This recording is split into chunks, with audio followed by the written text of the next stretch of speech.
हाँ जी बेटे, तो हमने लास्ट क्लास में जो किए थे, हमने रेजिस्टिविटी के ऊपर क्वेश्चंस किए थे। हेलो, आवाज आ रही है मेरी? हेलो। हाँ, रिया मामा जी। बेटे, हमने लास्ट क्लास में जो क्वेश्चंस किए थे वो रेजिस्टिविटी के ऊपर क्वेश्चन किए थे, उससे रिलेटेड न्यूमेरिकल क्वेश्चंस किए थे हमने। ठीक है। अब बात, हाँ। हमारे पास कुछ क्वेश्चंस आते हैं बेटे, ये क्वेश्चंस एनसीईआरटी की बुक में नहीं दिए हुए, लेकिन एग्जाम में इनमें से क्वेश्चंस आ जाते हैं बेटे। अब जैसे पहला क्वेश्चन क्या लिखा हुआ है, silver metal is the best conductor of electricity. इसका आप क्या आंसर दे सकते हो? बोलो, हम्म, बोलिए बेटे, इसका क्या आंसर दे सकते हैं? Silver metal is best conductor of electricity.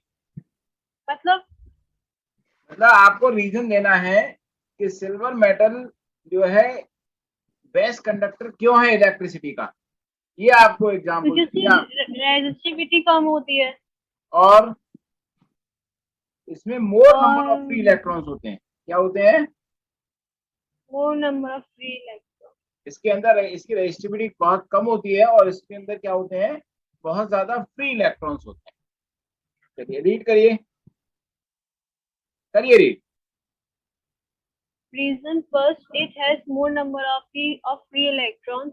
Second, it has the lowest resistivity of 1.60 into 10 to the power minus 8 ohm meter. So it offers the least resistance to the flow of current through it. अच्छा, अब next question क्या लिखा है बेटे हमारे पास, कि copper and aluminium wires are usually employed for electrical transmission. आपको मैंने लास्ट टाइम भी ये क्वेश्चन बताया था कि बेटे जैसे हमारे पास ये जो इलेक्ट्रिकल ट्रांसमिशन का मतलब क्या है बेटे, जैसे घरों में जो वायर यूज होते नहीं होते हैं, दीवारों में जो लोग रहते हैं कंडक्टिंग वायर, या आप बाहर देखोगे जो इलेक्ट्रिसिटी जिन वायर से आती है, तो उनमें क्या है, या तो कॉपर यूज किया जाता है या एल्यूमिनियम यूज किया जाता है। इसका क्या रीजन है बेटे? क्योंकि वो हम ज्यादा महंगी नहीं होती हैं तो फिर वो आसानी से यूज की जा सकती हैं। बस यही रीजन है, इसके अलावा कोई और रीजन भी हो सकता है?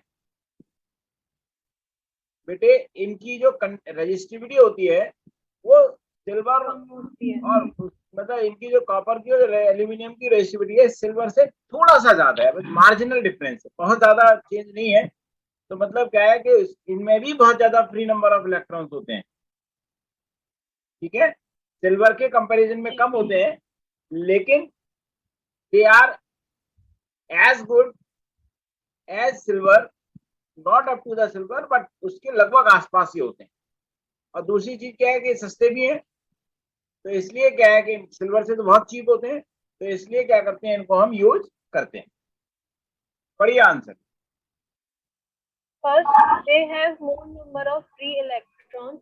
Second, they have very low resistivity. Copper 1.69 into 10 to the power minus 8 ohm meter. Aluminium 2.63 into 10 to the power minus 8 ohm meter. So they are very good conductors of electricity. They are cheaper than silver, which is the best conductor. So copper and aluminium wires are used for electrical transmission. अब ये question पढ़िए, क्या लिखा है बेटे? The coils of electrical toasters and electric irons are made of an alloy rather than a pure metal, or the heating elements or heating coils of electrical appliances such as electric iron and toaster etc. are made of an alloy rather than a pure metal. मतलब क्या है बेटे, जितने भी heating appliance देखते हो, जैसे चाहे पानी गर्म करने की रॉड है, या गीजर है, या हीटर है, या आपका जो है टोस्टर है, जो भी हमारे हीटिंग अप्लायंसेस हैं जिनको हम इलेक्ट्रिसिटी के थ्रू हीट कराते हैं, उन सब में क्या होता है, अंदर बेटे एलॉय होता है, प्योर मेटल नहीं होता। एलॉय का क्या मीनिंग है बेटे, कि मोर मोर देन वन मेटल्स। क्या meaning? More than one metal. Mixture of more than one metal. तो वो प्योर मेटल यूज नहीं करते, जब तो प्योर मेटल तो गुड कंडक्टर होती है इलेक्ट्रिसिटी की, और जबकि एलॉयज हाँ उससे हाँ। कम कंडक्टिविटी होती है। बेटे एलॉयज की रेजिस्टिविटी क्या होती है बेटे, इन लोगों इन चीजों से ज्यादा होती है, तो फिर भी क्यों यूज करते हैं बेटे? कोई रीजन बता सकते हो आप? हाँ जी बेटे, इसका रीजन है क्योंकि रेजिस्टिविटी ज्यादा होने की वजह से क्या होता है, रेजिस्टेंस भी ज्यादा होता है, और जब रेजिस्टेंस ज्यादा होता है तो क्या होती है बेटे, हीट क्रिएट ज्यादा होती है। पहला रीजन तो ये हो गया। दूसरा रीजन क्या होता है बेटे, कि एलॉयज जैसे मेटल है बेटे, मेटल जब रेड हॉट ग्लो करेगी तो वो क्या करेगी, ऑक्सीजन से रिएक्ट करेगी, एयर में जो ऑक्सीजन है।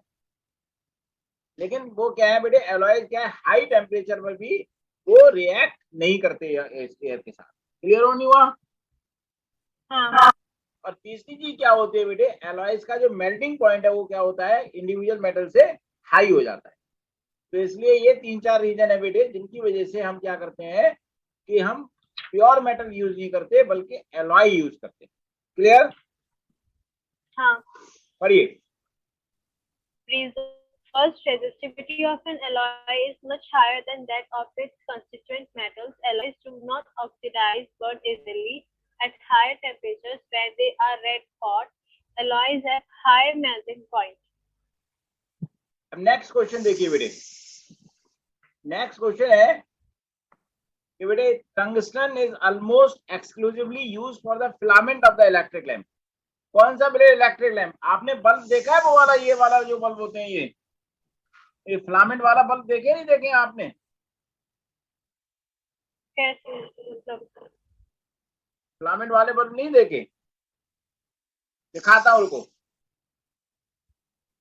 देखिए बेटे ये वाले बल्ब, ऐसे बल्ब देखे हैं कि नहीं? नहीं। ऐसे देखे नहीं आप लोगों ने? नहीं। नहीं देखे? पक्का? पक्का। अरे बेटे ऐसे पहले इस टाइप के बल्ब आया करते थे, इस टाइप के, जो जैसे ये दिया ना, जैसे ये फिलामेंट टाइप का ये बल्ब, ये इस टाइप का बल्ब आया करते थे। तो इसमें जो फिलामेंट लगा हुआ है ना, ये वाला, ये देख रहे हो आप, ये वाला ये जो देख रहे हो जहां मैंने ये कर्सर किया हुआ है, ये फिलामेंट क्या होता था बेटे, रेड ग्लो करता था ये। तो इसके बल्ब के अंदर क्या होती है बेटे, बल्ब के अंदर वो भरी होती है, आर्गन गैस भरी होती है बेटे। ठीक है? तो वो उसके जो, जब ये रेड ग्लो करता था तो उसके अंदर जो उसके आर्गन गैस के पार्टिकल हैं या नाइट्रोजन गैस के पार्टिकल हैं वो ग्लो करते थे और इससे लाइट निकलती है। समझ में आया कि नहीं? हाँ। तो ये फिलामेंट टाइप वाले बल्ब में जो फिलामेंट है बेटे, ये जो फिलामेंट, ये जो मैं दिखा रहा हूं आपको, ये जो चीज है बेटे, ये बनी होती है किसकी? टंगस्टन का वायर होता है। टंगस्टन क्या होती है? एक मेटल होती है। क्लियर हुआ? मैं तुमको वो दिखाता हूँ, उसका जो थॉमस जो एडिशन ने जो है वो किया था बल्ब, बल्ब बेटे एडिशन ने ये बल्ब जो है किया था, ये इस तरीके का। समझ में आया कि नहीं? ये जो देख रहे हो ये, हाँ जी बच्चे, हेलो, हेलो। मेरी आवाज आ रही है नहीं आ रही है? हाँ मामा जी। तो बेटे ये जो बल्ब होता है इसके अंदर जो फिलामेंट होता है बेटे, वो होता है टंगस्टन का। तो टंगस्टन ही हम सिर्फ क्यों यूज करते हैं, इसका रीजन क्या है बेटे, क्योंकि ये जो बल्ब है, जो हमारा जो मैंने बल्ब दिखाया आपको, ये करता है हीटिंग इफेक्ट पे काम। मतलब क्या है, जब टंगस्टन का जो फिलामेंट है वो हीट करता है तो उससे ग्लो करता है। तो अंदर जो बेटे टेम्परेचर जो होता है वो मोर देन 2700 डिग्री सेल्सियस का, 24 डिग्री 100 सेल्सियस के आसपास का हो जाता है टेम्परेचर। आप यदि इस बल्ब के आसपास हाथ रखते हैं तो आपका हाथ जल भी सकता है, इतनी हीट होती है इसके अंदर। ठीक है? तो उसमें क्या है कि टंगस्टन का मेल्टिंग पॉइंट उससे ज्यादा होता है, तो इसलिए हम टंगस्टन को क्या करते हैं, एक्सक्लूसिवली इसमें यूज करते हैं। क्लियर हुआ कि नहीं हुआ? हाँ। और हाई टेम्परेचर पर रेडिली बर्न भी नहीं करता, अंदर क्योंकि आर्गन गैस भरी हुई है तो इसकी फिलामेंट की लाइफ भी बढ़ जाती है। क्लियर हुआ? पढ़िए। हाँ मामा जी। First, the melting point 3400 degrees Celsius and resistivity 5.2 into 10 to the power minus 8 ohm meter of tungsten are very higher than copper and aluminium. It does not burn readily at a high temperature. The electric lamp glows at a very high temperature at 2700 degrees Celsius. The filament is thermally isolated using insulating support. Presence of inactive gases like argon prolong their life, hence tungsten is mainly used as heating element of electric bulbs. बात समझ में आ गई बेटे? हाँ मामा जी। अब देखिए next question, देखिए बेटे, पढ़िए क्या लिखा है। Alloys like manganese and Constantan are used to make resistance wires or resistors, resistance boxes, rheostat, etc. to reduce the current in electric circuit. हाँ जी बेटे, जैसे बेटे जो कॉन्स्टेंटन मैग्नीशियम के बने हुए होते हैं रेजिस्टेंस वायर, क्या होते हैं जो हम साइंस के एक्सपेरिमेंट्स में हम लोग यूज कर रहे होते हैं, दिखाया था ना एक जिगजैग लाइन दिखाई दी, वो हमारे रेजिस्टेंस वायर्स होते हैं, रेजिस्टेंस बॉक्सेस होते हैं जिनके थ्रू हम रेजिस्टेंस चेंज कर सकते हैं, या रियोस्टेट मैंने आपको वेरिएबल रेजिस्टेंस दिखाया था। तो ये इसके क्यों बने होते हैं मैग्नीशियम और कॉन्स्टेंटन के, जरा बताइए। देखिए बेटे ये क्या है, बेसिकली अलॉयज होती हैं, तो इनके अलॉयज की जो रेजिस्टिविटी होती है बेटे वो बहुत ज्यादा होती है, तो रेजिस्टिविटी ज्यादा होने की वजह से क्या होता है, इनका रेजिस्टेंस भी ज्यादा होता है, तो इजीली सर्किट में करंट को रिड्यूस कर देते हैं। बात समझ में आया? हाँ मामा जी। दूसरी चीज क्या था बेटे, जो प्योर मेटल है, प्योर मेटल्स क्या होती है बच्चे, कि जैसे टेम्परेचर चेंज हुआ उनका रेजिस्टेंस चेंज हो सकता है, लेकिन एलॉयज में बहुत ज्यादा इफेक्ट नहीं पड़ता, बहुत कम चेंज आता है, बहुत नेग्लिजिबल चेंज आता है, तो इसलिए हम क्या करते हैं मैग्नीशियम कॉन्स्टेंट यूज करते हैं। पढ़िए। They have high resistivity. They are alloys. An alloy is less affected by changes in temperature than a pure metal. Manganese, alloy of copper, manganese and nickel. Resistivity 25 times more than that of copper, manganese and nickel, 44 into 10 to the power minus 8 ohm meter. ये इसकी बेटे resistivity होती है magnesium की, ठीक है। आगे Constant alloy of copper and nickel resistivity is about 30 times more than that of copper. अब आगे देखिए बेटे, पढ़िए क्या लिखा है बेटे question. What is nichrome? State its property and use. बेटे नाइक्रोम, निक्रोम नहीं नाइक्रोम, नाइक्रोम क्या होता है, इसकी प्रॉपर्टी क्या होती है, यूज क्या होता है। बेटे आप जो जितने भी हीटिंग एलिमेंट हैं, जैसे हम हीटर में, अभी मैंने और भी इंस्ट्रूमेंट बताए थे ना, जैसे गीजर है, सब में क्या करते हैं हम नाइक्रोम, जहां भी हीटिंग एलिमेंट यूज होते हैं बेटे वहां नाइक्रोम का वायर यूज होता है। बेसिकली क्या है बेटे, हीटिंग के लिए क्या चाहिए बेटे हमको, क्या चाहिए, रेजिस्टेंस चाहिए। हीटिंग क्यों क्रिएट होती है, जैसे हम देखें बेटे फ्रिक्शन ज्यादा हो तो हीटिंग क्रिएट होगी, ऐसी रेजिस्टेंस ज्यादा होता है तो हीटिंग क्रिएट होती है। क्लियर हुआ? हाँ। तो इसलिए क्या है बेटे, नाइक्रोम की जो रेजिस्टेंस होती है वो कॉपर से 60 टाइम्स ज्यादा होती है, 60 टाइम्स, क्योंकि कॉपर से 60 टाइम्स ज्यादा होती है, तो इसलिए क्या है कि बेटे कि इसमें रेजिस्टेंस भी ज्यादा होता है 60 टाइम्स कॉपर के वायर से, और इसलिए इसमें हीट भी 60 टाइम्स ज्यादा क्रिएट होगी। दूसरी चीज क्या है बेटे, नाइक्रोम क्या है, एक एलॉय है, मिक्सचर है 4-5 निकल क्रोमियम आयरन का, कॉपर का, ठीक है ना। तो इसलिए क्या है कि बेटे यहाँ पर जो है इसका जो मेल्टिंग पॉइंट है वो क्या हो जाता है, थोड़ा इंडिविजुअल इनकी जो मेटल्स हैं उनसे ज्यादा हो जाता है, तो इजीली क्या करता है ये मेल्ट नहीं करता। और जब बेटे हीट करते हैं तो क्या होता है कि हीटिंग के टाइम में मेटल क्या होंगे बेटे, ऑक्सीजन के साथ में रिएक्ट करेंगी, जब रेड हॉट होंगी, और ये नाइक्रोम क्या है इजीली रिएक्ट नहीं करता, तो इसलिए उसका ऑक्सीडेशन नहीं होता, तो इसलिए क्या करते हैं बेटे नाइक्रोम को हम हीटिंग एलिमेंट्स में यूज करते हैं।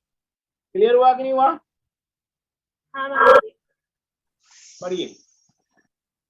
Nichrome is an alloy made of nickel, chromium, manganese and iron, and NiCrMnFe. It has a very high resistivity, 1.10 into 10 to the power minus 6 ohm meter to 1.50 into 10 to the power minus 6 ohm meter, which is about 100 times more than that of a copper, 1.6. अरे सुनो बेटे, इसको 100 time की बजाय 60 times कर लेना है, around 60 times more than that of copper, okay. 1.62 into 10 to the power minus 8 ohm meter. Nichrome alloy is used for making heating elements of electrical appliances such as electric iron, toaster, electric kettle, room heaters, geysers and hair dryers, etc. Reasons. First, nichrome has a very high resistivity due to which it produces a lot of heat on passing current. It does not undergo oxidation or burn easily even at high temperature. Due to this, it can be kept red hot without burning or breaking in air. हाँ जी बेटे, question पढ़िए. Will current flow more easily through a thick wire or a thin wire of the same material when connected to the same source wire? हाँ बताइए बेटी. Will current flow more easily through a thick wire or Thin thin wire wire of the से same material? Thin wire से बोला? होगा ना, क्योंकि उसकी रेजिस्टिविटी थिन वायर से उसकी रेजिस्टिविटी कम होगी थिन वायर की. अच्छा जी, थिन वायर की रेजिस्टिविटी कम होगी. हाँ जी बच्चे, थिन वायर की रेजिस्टिविटी कम होगी. आपको रेजिस्टिविटी में क्या समझाया था? रेजिस्टिविटी के क्या फैक्टर समझाए थे मैंने आपको? कि बेटे ये किस पे डिपेंड करता है? मटेरियल पे और टेम्परेचर पर. बताया था कि नहीं? तो फिर थिन और थिक वायर की रेजिस्टिविटी में कहां से डिफरेंस आ गया बेटे? हैं? तो ये इसकी एरिया क्रॉस सेक्शन पे भी तो डिपेंड करता है. बेटे वो रेजिस्टेंस डिपेंड करता है, रेजिस्टिविटी डिपेंड नहीं करती. अच्छा, आप रेजिस्टिविटी बोल रहे हो. बेटे रेजिस्टिविटी थिकनेस पे या लेंथ पे डिपेंड नहीं करती. रेजिस्टिविटी सिर्फ डिपेंड करती है मटेरियल पर, और रेजिस्टिविटी डिपेंड करती है टेम्परेचर पर. वो बेटे थिकनेस या लेंथ पे डिपेंड नहीं करती. हाँ, रेजिस्टेंस करता है. अब बताइए कि करंट थिक वायर में फ्लो होगी या थिन वायर में फ्लो होगी? दोनों में एक ही तरह से फ्लो होगी. दोनों में एक ही तरह से होगी. बेटे आप लोगों ने चैप्टर को ठीक से पढ़ाया कि नहीं? लगता है घर में कुछ पढ़ते नहीं हो आप लोग. बेटा जो रेजिस्टेंस किसका ज्यादा होगा, थिक वायर का या थिन वायर का? बोलिए. थिक वायर का. थिक वायर का रेजिस्टेंस ज्यादा होगा. थिन का. बेटा आप गैस मत लगाओ, आप ठीक से आंसर बताओ मुझे. मैंने क्या बताया था? आर प्रोपोर्शनल टू 1/a बताया कि नहीं? हाँ. तो मतलब क्या हुआ कि यदि एरिया ज्यादा है मतलब थिकनेस ज्यादा है तो रेजिस्टेंस क्या होगा? कम होगा. थिन वायर है मतलब एरिया कम है तो रेजिस्टेंस क्या होगा? ज्यादा होगा. तो इसका मतलब क्या है बच्चे? थिक वायर का रेजिस्टेंस कम होगा और थिन वायर का रेजिस्टेंस ज्यादा होगा. सेम सोर्स का मतलब क्या है? What is the meaning of same source? कि पोटेंशियल डिफरेंस हमारे पास सेम है. अब आप देखिए यहाँ पर B equal to I R का फॉर्मूला लगाते हैं. तो आपको इसमें बताया था I प्रोपोर्शनल टू 1/r. ध्यान करो, ओम्स लॉ में मैंने आपको ये समझाया था. ये जब पोटेंशियल डिफरेंस सेम है, जो थिक वायर है इसका रेजिस्टेंस क्या होगा? ज्यादा कम होगा और इसका रेजिस्टेंस ज्यादा होगा. आप उल्टी बात कर लो कि बेटे जिसका रेजिस्टेंस ज्यादा है उसमें करंट कम होगी और जिसका रेजिस्टेंस कम है उसमें करंट क्या होगी? ज्यादा होगी. इज इट क्लियर और नॉट? हाँ. तो इसका मतलब क्या हुआ बेटे? थिक वायर के थ्रू करंट इजीली फ्लो करेगी और थिन वायर के थ्रू करंट इजीली फ्लो नहीं करेगी. बात समझ में आया? दोबारा से समझाऊं? हाँ. क्या समझ में आया बताओ मुझे? करंट जो है वो थिन वायर से इजीली फ्लो करेगा और थिक वायर से नहीं कर पाएगा इजीली. लो सारा उल्टा कर दिया तुमने तो. बेटा मैंने क्या बताया कि थिक वायर का रेजिस्टेंस कम होगा और थिन वायर का रेजिस्टेंस ज्यादा होगा. और जिस वायर का रेजिस्टेंस कम होता है वो करंट इजीली फ्लो करता है और जिस वायर का रेजिस्टेंस ज्यादा होता है वो करंट इजीली फ्लो नहीं करता. अब बताओ मैंने क्या बताया? थिक वायर का रेजिस्टेंस कम होता है और थिन वायर का रेजिस्टेंस ज्यादा होता है. वो तो सेम मटेरियल के होते हैं. हाँ.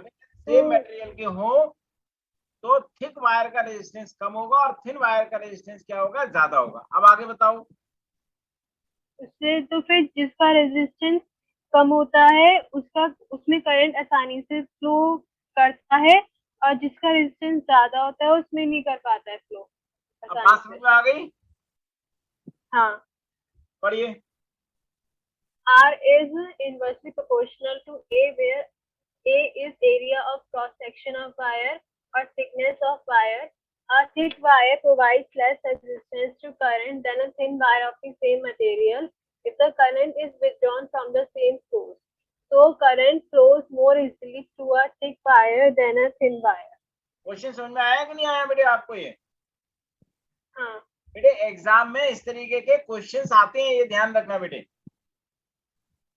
और ये क्वेश्चंस बेटे एनसीईआरटी की बुक में नहीं दिए हुए हैं, ठीक है? अब ये नेक्स्ट क्वेश्चन पढ़ो बेटे।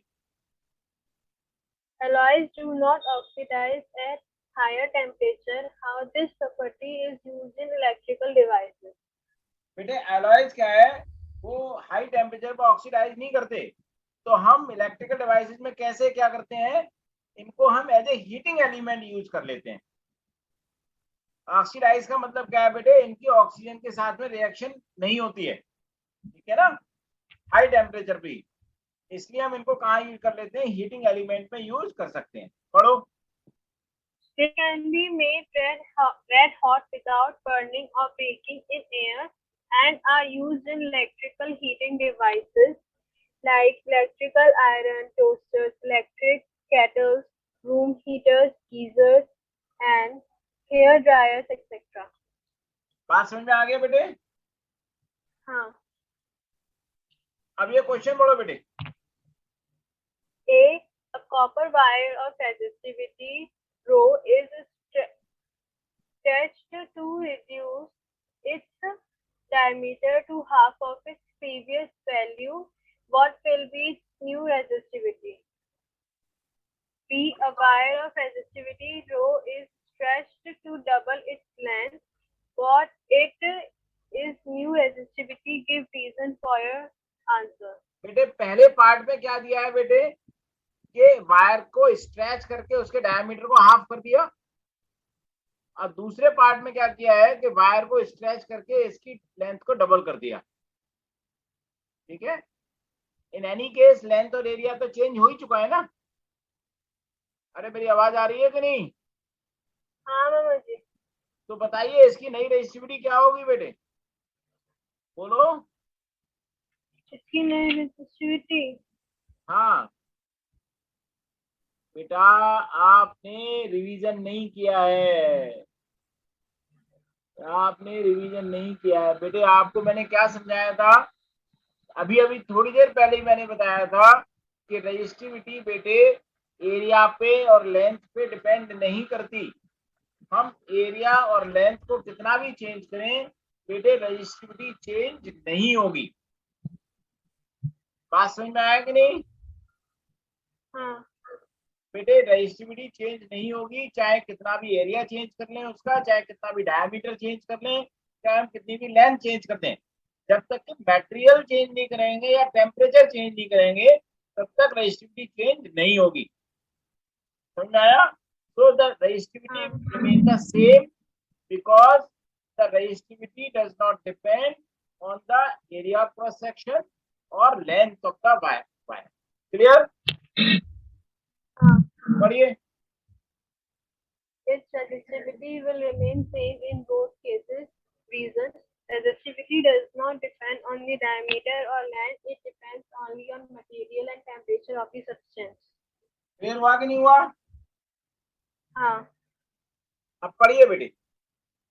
Two wires, one thick and another thin, are made of same material. Can they have same resistance? If yes, under what conditions?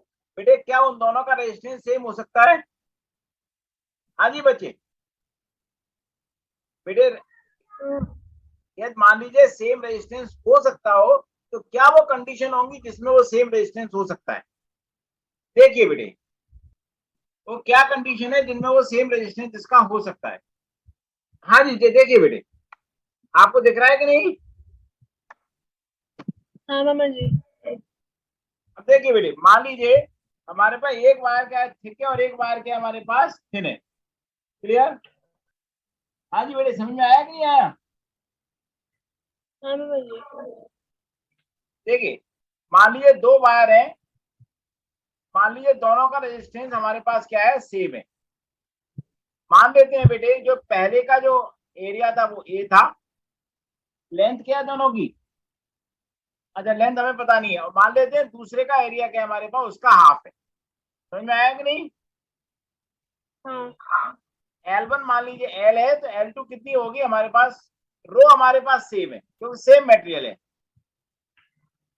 ठीक है। तो rho L1 upon A1 equal to rho L2 upon A2। L1 मान लीजिए L है, A1 क्या है मान लीजिए A है, रो तो ये रो डिवाइड हो जाएगी बेटे, L2 हमें निकालना है, और A2 क्या है हमारे पास, A/2 है, तो A से A कट जाएगा बेटा ये, तो L2 क्या आ जाएगा हमारे पास, L/2।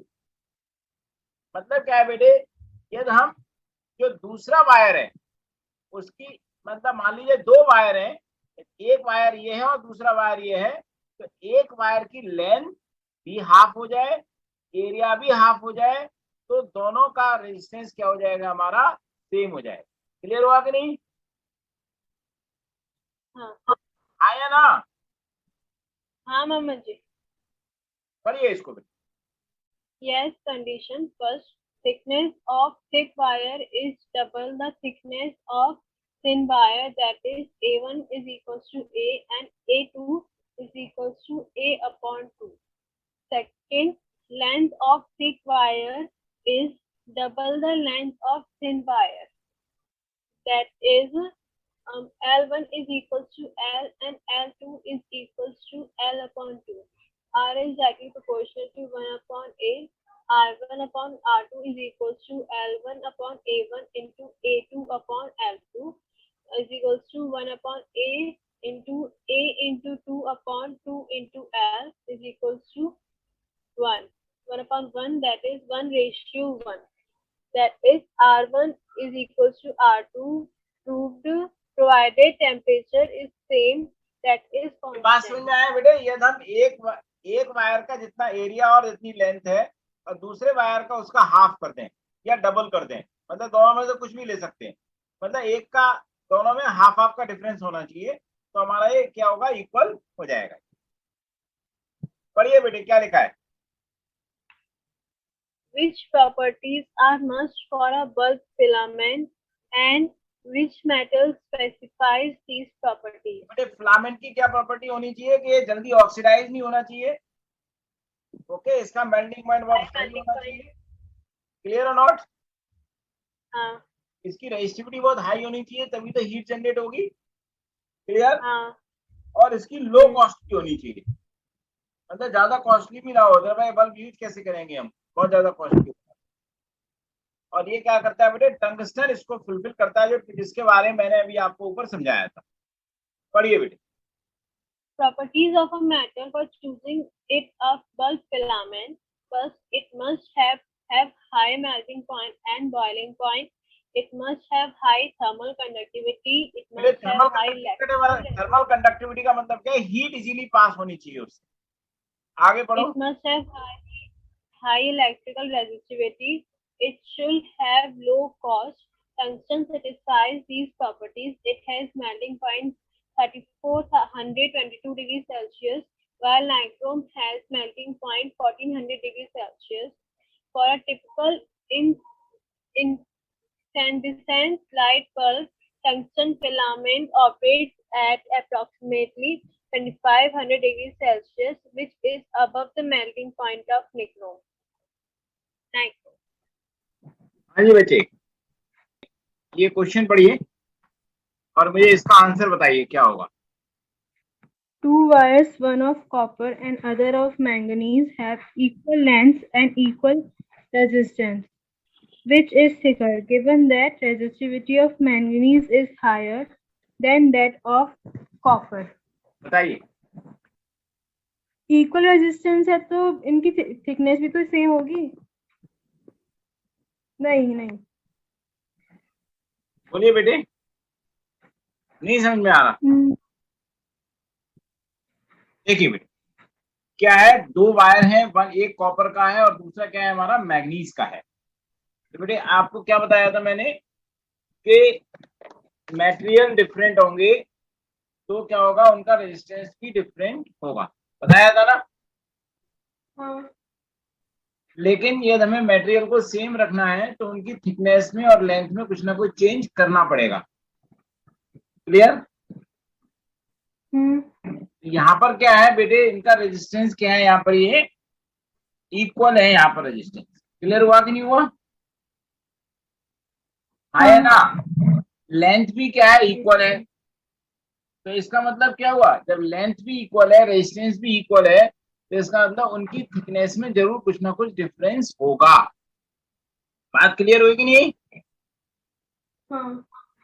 अब देखिए कैसे इसको हम करते हैं। हमारे पास लेंथ, मान लीजिए ये हम लेंथ में मैग्नीज वायर की लिख लेता हूँ LM, और ये मैं लेंथ लिख लेता हूँ कॉपर वायर की LC, और ये दोनों की लेंथ के हमारे पास इक्वल है। क्लियर हुआ? हाँ। अब थिकनेस की बात करते हैं। तो मान लीजिए ये हमारे पास थिकनेस मैग्नीज वायर की है और ये हमारे पास थिकनेस क्या है, ये कॉपर वायर की है AC। रेजिस्टेंस इक्वल है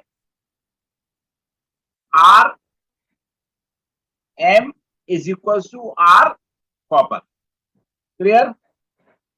तो इसका फॉर्मूला क्या होगा बेटे हमारे पास, जैसे rho manganese, rho L upon A होता है, नहीं होता है, L हम सेम है तो यही लगा देते हैं, A हमारे पास ये AM हो गया, इक्वल टू RC के हमारे पास रो C, मतलब ये कॉपर की रेजिस्टिविटी, और लेंथ सेम है तो L हमने लिख दिया है, और ये क्या है हमारे पास AC कॉपर की थिकनेस। ये L क्या हो जाएगा हमारे पास, डिवाइड हो जाएगा। हाँ। हम क्या करें बेटे, जो हमारा क्रॉस मल्टीप्लिकेशन का रूल होता है, इसको इधर ले जाते हैं और इसको हम जो है क्या करते हैं, इधर ले आते हैं। मतलब PC को नीचे ले आते हैं, AM को क्या लगाते हैं, ऊपर ले आते हैं, तो वो चल जाएगा हमारे पास। ठीक है, क्रॉस मल्टीप्लिकेशन रूल में हम ऐसा कर सकते हैं। तो rho M upon rho C equal to क्या हो जाएगा, AM अपॉन AC। हाँ। अब देखिए ये क्या दिया है बेटे, given that the resistivity of manganese is higher. मैंने आपको जो लास्ट क्लासेस में वो आपको मैंने न्यूमेरिकल कराए थे, उसमें बताया था कि मैग्नीज वायर का हमने निकाला था, उसकी रेजिस्टिविटी 1.6 इंटू 10⁻⁻6, सॉरी 1.84 इंटू 10⁻⁻6 ओम मीटर थी। कॉपर से कहीं बहुत ज्यादा, कॉपर की 10⁻⁻8 के फॉर्म में होती है। ठीक है, क्लियर? तो बेटे हमें क्या करना है, since rho M is more than rho C, देखिए बेटे ये क्या हमारा न्यूमरेटर है और ये क्या हमारा डिनोमिनेटर। हाँ। तो न्यूमरेटर हमारा ज्यादा है, डिनोमिनेटर क्या है हमारे पास, ये कम है। इसका मतलब ये रेशियो क्या हुआ हमारे पास, मोर देन 1 रेशियो हुआ कि नहीं हुआ? हाँ। जब बेटे न्यूमरेटर बड़ा हो, डिनोमिनेटर छोटा हो, तो वो नंबर क्या हो जाती है, मोर देन 1 हो जाती है, मतलब रेशियो 1 से ज्यादा है। तो इसका मतलब क्या हुआ हमारा, अब ये इक्वल साइन लगाया तो इसका मतलब क्या हुआ, ये हमारा एक इक्विवेलेंट फ्रैक्शन होना चाहिए। आपने क्लास 8 में इक्विवेलेंट फ्रैक्शंस पढ़े होंगे, मतलब इक्विवेलेंट फ्रैक्शन का मतलब होता है दोनों हमारे सेम हो, जैसे 1/2 इक्वल टू 2/4, ऐसी लिखते नहीं लिखते हैं। हाँ। तो इसका मतलब क्या है बेटे, जब ये वैल्यू ज्यादा है तो इक्विवेलेंट फ्रैक्शन के लिए ये भी वैल्यू ज्यादा होनी चाहिए कि नहीं ज्यादा होनी चाहिए। हाँ। ये वैल्यू कम है तो इक्विवेलेंट फ्रैक्शन के लिए ये वैल्यू कम होनी चाहिए। तो इसका मतलब क्या हुआ कि जो हमारी वायर की मैग्नीज वायर की थिकनेस है वो ज्यादा होगी और कॉपर वायर की थिकनेस क्या होगी, हमारी कम होगी। बात समझ में आ गई नहीं आ गई ये बात? हाँ। हाँ जी, अब समझ में आई नहीं आई? आप लोग बेटे घर में पढ़ लिया करो, जो एक दिन पढ़ाता हूँ उसको दूसरे दिन पढ़ लिया करो घर में बैठ के बेटे, वरना एग्जाम से पहले सारा कुछ वॉश आउट हो जाएगा, ध्यान रखना। आप लोग कुछ पढ़ते नहीं हो घर में, पढ़िए इसको। RC is equals to LM is equals to R. LC is equals to L. M is equals to L. R is equals to rho 1 upon A. Rho C L upon AC is equals to rho M L upon AM, which is equals to rho C upon AC is equals to rho M upon मैंने यहाँ पर AM. उल्टा लिख दिया है, वहां उधर ऐसे लिखा है या ऐसे लिखा है, दोनों में से किसी भी तरीके से हम इसको कर सकते हैं। क्लियर हुआ? हाँ। पढ़िए आगे। rho C upon rho M is equals to AC upon AM. So manganese wire will be thicker, or as LC is equals to LM and more rho more is R, but to make the R equal, wire with more row should be made thicker. So wire of manganese will be more thick. हाँ जी बेटे, समझ में आया कि नहीं आया? हाँ मामा जी. ये क्वेश्चन बताइए मुझे। The VI graph of conductor is given at which temperature is greater and why? हाँ जी, कुछ पढ़ा लिखा घर में नहीं, ये भी क्वेश्चन समझाया था बेटे मैंने आपको। हाँ. बताइए। T2 बड़ा है क्योंकि T2 इसका बड़ा है, स्लोप नहीं, T1 बड़ा है क्योंकि उसका स्लोप ज्यादा है. कोई एक्सप्लेनेशन? इसका स्लोप ज्यादा है. इसका स्लोप ज्यादा है, किसका? T1 का, T2 का? T1 का. T1 का स्लोप ज्यादा है, तो आपसे टेम्परेचर पूछा है, तो स्लोप का या टेम्परेचर से क्या रिलेशन हो गया बेटे? थोड़ा एक्सप्लेनेशन प्रॉपर करो बच्चे। हाँ जी, स्लोप नहीं आ रहा? चलिए देखिए, मामा जी. देखो बेटे, हमारे पास जो VI ग्राफ होता है, जो VI ग्राफ है बेटे, स्लोप इक्वल टू क्या होता है? रेजिस्टेंस। हाँ. ठीक है, तो मतलब क्या है? मोर स्लोप मोर रेजिस्टेंस. समझ में आया कि नहीं आया? हाँ. और लेस स्लोप, इसका मतलब लेस रेजिस्टेंस। अब ये देखिए बेटे, जो हमारे पास ये T1 है, तो रेजिस्टेंस R एट T1 क्या होगा? या हम इसको कह सकते हैं slope of T1 is more then slope of T2। बेटे T1 का स्लोप ज्यादा है, T2 का स्लोप क्या है हमारे पास? कम है। तो इसका मतलब क्या हुआ? R resistance of T1 is more then resistance of T2। Clear हुआ कि नहीं हुआ? अब क्या है बेटे, देखिए क्या बताया था, इन मेटल्स, इन कंडक्टर्स क्या होता है बेटे? मोर टेम्परेचर मोर रेजिस्टेंस। नहीं आया? हाँ. बेटे टेम्परेचर बढ़ने के साथ साथ रेजिस्टेंस क्या होता है? बढ़ता है। क्लियर? तो इसका मतलब क्या हुआ? The temperature T1 is more then temperature T2। Clear हुआ कि नहीं हुआ? हाँ. बात समझ में आ गई नहीं आ गई? हाँ मामा जी. पढ़िए। Slope of V21 graph is equals to resistance of the VI conductor. Graph बोलते हैं इसको, V2 नहीं, V2 नहीं, VI graph. Slope of VI graph is equals to resistance of the conductor.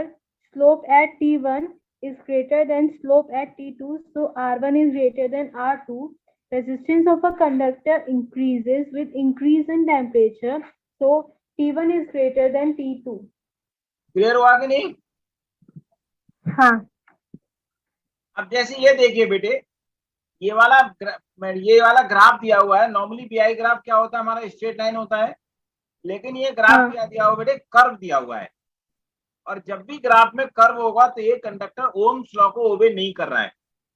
Ohm's law को कौन ओबे करता है? जिस ग्राफ का बेटे स्ट्रेट लाइन होती है, तो ये क्या है? नॉन ओमिक कंडक्टर है। हाँ, लेकिन यदि इसमें कुछ फैक्टर है, जैसे टेम्परेचर को कंसीडर कर लें, तो हम इसको जो है ओमिक कंडक्टर बना सकते हैं।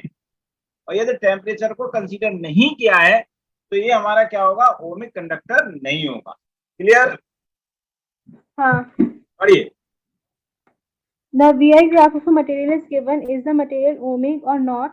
No. Reason for ohmic material, VI graph is a straight line sloping upward. It may be ohmic if factors like change in temperature are also taken into account, otherwise not. Also taken and लिखना था। ये question क्या है बेटे? How can we classify solids on the basis of resistivity value? जैसे मैंने बेटे आपको बताया था, जैसे कंडक्टर होते हैं हमारे पास, रजिस्टर्स होते हैं हमारे पास, और इंसुलेटर्स हम होते हैं हमारे पास।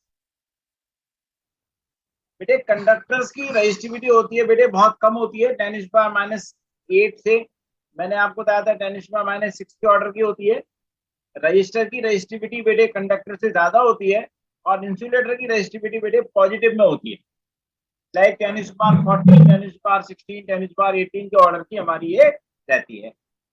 रेजिस्टिविटी जितनी ज्यादा होगी, आपको ऑलरेडी मैंने समझाया कि रेजिस्टेंस उतना ज्यादा होगा, और रेजिस्टेंस जितना ज्यादा होगा वो क्या होगा, उसमें जो है उतना कंडक्शन कम होगा, मतलब वो मोर ज्यादा will be more insulator. Clear और नॉट? पढ़िए। A conductor's resistivity values are of the order 10⁻⁻8 ohm meter to 10⁻⁻6 ohm meter, 1.60 into 10⁻⁻8 ohm meter to 110 into 10⁻⁻8 ohm meter. These semiconductors' resistivity values are of the order 10⁻1 ohm meter to 10 to the power 3 ohm meter, 0.6 ohm meter to 2300 ohm meter. Insulator resistivity values of order 10 to the power 10 ohm meter to 10 to the power 17 ohm meter. Next question देखिए बेटे, पढ़िए क्या लिखा है।